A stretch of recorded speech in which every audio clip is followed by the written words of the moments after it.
भाईजान मैं है ना अपने बच्चों ਨਾਲ 40 साल तो लग रहना। अच्छा। तू मैनू ना समझा, मैं अपना ਸਕੂਨ ਹੱਥ ਧੁੱਪੇ ਬਹਿ ਕੇ ਕਰ 20 ਰੁਪਏ ਦੇ। आ जाओ इतने आ जाओ छावे आ जाओ छावे। मैं आ गया। बाबा जी की इकट्ठा कर रहे हो? हाँ की इकट्ठा कर रहे मैं हो? क्या पैसे मैं बोतल इकट्ठियां करना। अच्छा हाँ पैसे की करने तुझे? पैसे यार कोई चाह पी ली, कोई दवा खा ली, हाँ मेरे को दुआवा पई। अच्छा आ दवावां वा सारियां मैं कढ़ के दिखाना दाद ही दस। बाबा जी बच्चे नहीं है ਤੁਹਾਡੇ? बच्चे है मैं उन्होंने तो नहीं पैसे मांगता, क्यों? मैं अपनी खर्चा आप ही करता।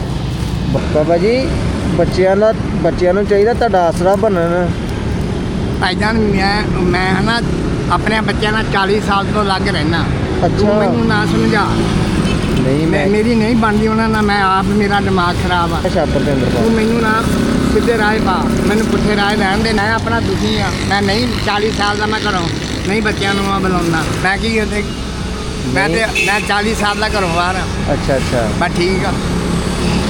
मैं यही पूछण आया वा कोई परेशानी है मैनू दसो हल कर देने ਤੁਹਾਡੀ परेशानी। नहीं मैं दुआवां अपनियां खाना, अपने पैसे इदा ना किसी मैं बच्चों तो नहीं लेना। अच्छा अच्छा चलो आ जाओ। किन्ने दी दवा आउंदी आ? ते गल सुनो बाबा जी धुप्पे ना फिरिया करो, शाम ਨੂੰ निकल आया करो। यार ये मेरी सिया वा, मैं अपनी सिया कटदा। मैं ना ये सिया मैं इहनूं दोजक कहना दुनिया नूं।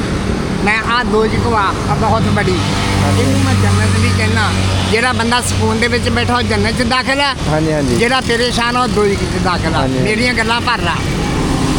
ਮੈਂ ਤੈਨੂੰ ਜਿਹੜਾ ਬੰਦਾ ਸਕੂਨ ਦੇ ਵਿੱਚ ਬੈਠਾ ਨਾ ਉਹ ਹਾਂਜੀ। ਜੰਨਤ 'ਚ ਦਾਖਲ ਵਾ। ਹਾਂਜੀ ਹਾਂਜੀ ਜਿਹੜਾ ਬੇਚੈਨ ਬੈਠਾ ਨਾ ਸ਼ੀਸ਼ਿਆਂ ਦੀ ਕੋਠੀ ਦੇ ਵਿੱਚ ਉਹ 'ਚ ਜੰਨਤ ਦੋਜਕ ਨਾਜ਼ਲ ਹੋਈ ਆ। ਹਾਂਜੀ ਹਾਂਜੀ ਮੇਰੀਆਂ ਗੱਲਾਂ ਸਮਝ ਲੈ। ਮੈਂ ਤੁਹਾਡੀ ਸਾਰੀਆਂ ਗੱਲਾਂ ਸਮਝਣਿਆ ਬਾਬਾ ਤੇ ਜੀ। ਜਿਹੜਾ ਬੰਦਾ ਨਾ ਧੁੱਪ ਦੇ ਬੈਠਾ ਰੂੜੀ ਦੇ ਉੱਤੇ ਹਾਂਜੀ। ਸਕੂਨ ਦੇ ਵਿੱਚ ਉਹ ਜੰਨਤ 'ਚ ਦਾਖਲ ਆ। ਹਾਂਜੀ ਹਾਂਜੀ ਹਾਂਜੀ ਇੰਨੀ ਗੱਲ ਆ ਮੇਰੇ ਕੋਲ। ਮੈਂ ਆਪਣੇ ਬੱਚਿਆਂ ਤੋਂ 40 ਸਾਲ ਅਲੱਗ ਵਾਂ। ਅੱਛਾ ਅੱਛਾ मेरा तू की दुख बनना, मैं ना लेना ना देना। आ दुनिया बहुत दोजक कहना, बहुत बड़ी दोजक आ। ਹਾਂਜੀ ਹਾਂਜੀ आह दुनिया सारी बहुत बड़ी दोजक आ। ये सारी जन्नत बहुत बड़ी। जेड़ा सुकून च बैठा वो जन्नत च दाखिल आ, जेड़ा बेचैन आ वो दोजक च नाजिल होई उत्ते। ਹਾਂਜੀ ਹਾਂਜੀ मेरी गल दी समझ लगी कोई पढ़िया तो? ਹਾਂਜੀ ਹਾਂਜੀ ਪੜਿਆ ਹਾਂ ਜਿਹੜੀਆਂ ਮੈਂ ਗੱਲਾਂ ਕਹਿੰਦਾ ਗਲਤ ਆ ਕਿ ਸਹੀ ਆ? ਬਿਲਕੁਲ ਸਹੀ ਗੱਲ। ਦੁਨੀਆ ਹੀ ਬਹੁਤ ਬੜੀ ਦੋਜਕ ਆ। ਚਲੋ ਇਦਾਂ ਤੂੰ ਗੱਲ ਪੜ੍ਹੀ ਕਿਸੇ ਕੋਲੋਂ ਸੁਣੀ, ਕਿਸੇ ਬੰਦੇ ਕੋਲੋਂ? ਨਾ ਬਾਬਾ ਜੀ ਤੁਹਾਡੇ ਕੋਲ ਅੱਜ ਮੈਂ ਪਹਿਲੀ ਵਾਰੀ ਸੁਣੀ। ਆ ਜਿਹੜੀ ਹੈ ਨਾ ਇਹ ਬਹੁਤ ਬੜੀ ਦੋਜਕ ਆ। ਆ ਦੁਨੀਆ ਸਾਰੀ ਹਾਂਜੀ ਹਾਂਜੀ ਇਹ ਸਾਰੀ ਬਹੁਤ ਬੜੀ ਜੰਨਤ ਆ।